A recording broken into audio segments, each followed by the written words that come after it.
Hi everyone, and welcome to World Folktale Treasures, where we bring you the most enchanting stories from around the world.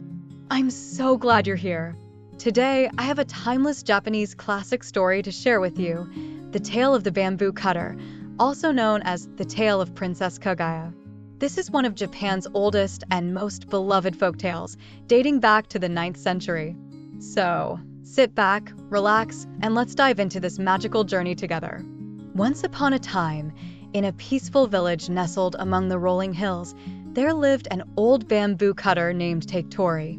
He was a humble and honest man, known for his hard work and gentle nature.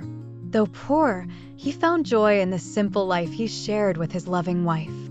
But as the years passed, their hearts ached with a longing for the one thing they had never been blessed with, a child to care for in their old age. One golden summer morning, with the sun just beginning to rise, Taketori set out to the bamboo forest as he did every day. The journey up the steep hillside was tiring, and with each step, his old bones creaked with effort. As he reached the bamboo grove, he paused to catch his breath. "Alas for my old bones," he murmured, wiping the sweat from his brow. "I am not as young as I once was, and there's no child to help us in our old age." With a deep sigh, he picked up his axe and began his work.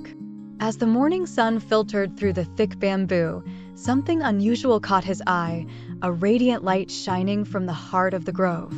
What could this be? He wondered aloud. The sun? No, this light is coming from the earth itself.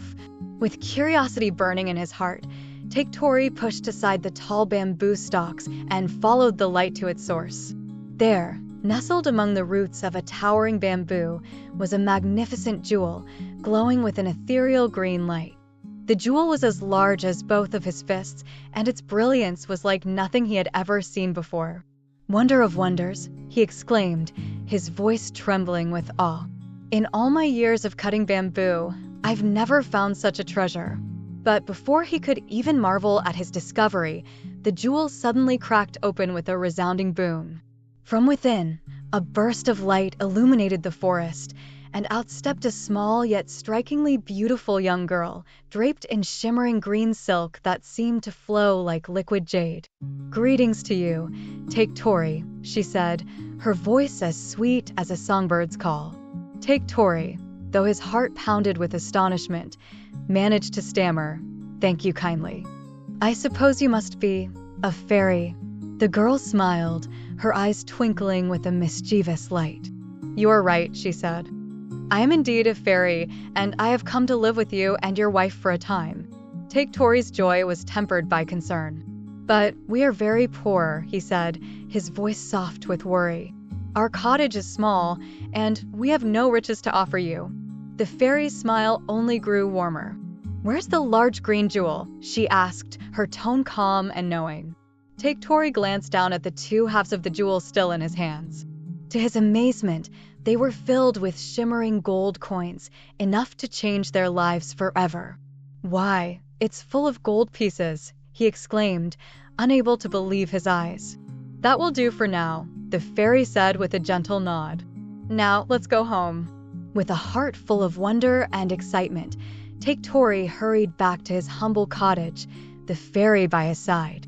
Wife," he called as he approached the door. "A fairy has come to live with us, and she brought us a jewel full of gold pieces." His wife came rushing out, her eyes wide with disbelief. "What is this about a jewel and gold pieces?" she asked, her voice a mix of wonder and doubt. Taketori chuckled and shook his head. "Let it be, dear wife," he said softly. "You are dull with surprise. Come, see for yourself." And with that, he led the fairy into their modest home. Days turned into weeks, and the fairy, who they came to call the Lady Beaming Bright, grew rapidly into a tall and graceful maiden. Her beauty was unparalleled, fresh and fair as the morning dew, bright as the noonday sun, serene as the evening dusk, and as mysterious as the depths of night. Word of her beauty spread far and wide, attracting countless suitors from every corner of the land. But the Lady Beaming Bright refused them all, saying, "Taketori and his wife are my true family. I will live with them and be their daughter." 3 blissful years passed, and in the 3rd year, The Mikado, the Emperor of Japan himself, came to court the Lady Beaming Bright. "Lady," he said, his voice gentle yet commanding, "be my queen." The Lady Beaming Bright sighed deeply, her eyes brimming with sorrow.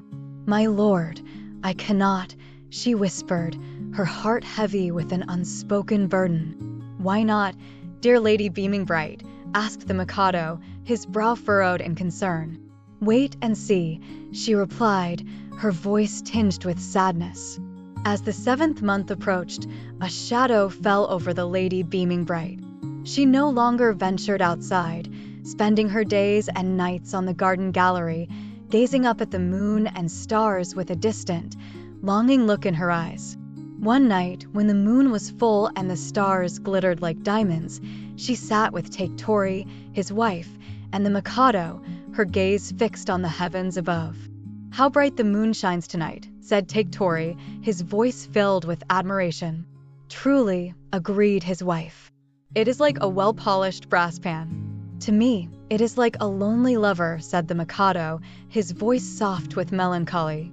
Take Tori pointed toward a particularly bright beam of moonlight that seemed to stretch from the heavens to their very feet. "Look at that beam," he said. "It is like a highway from the moon to this gallery." The Lady Beaming Bright gasped softly, tears welling in her eyes.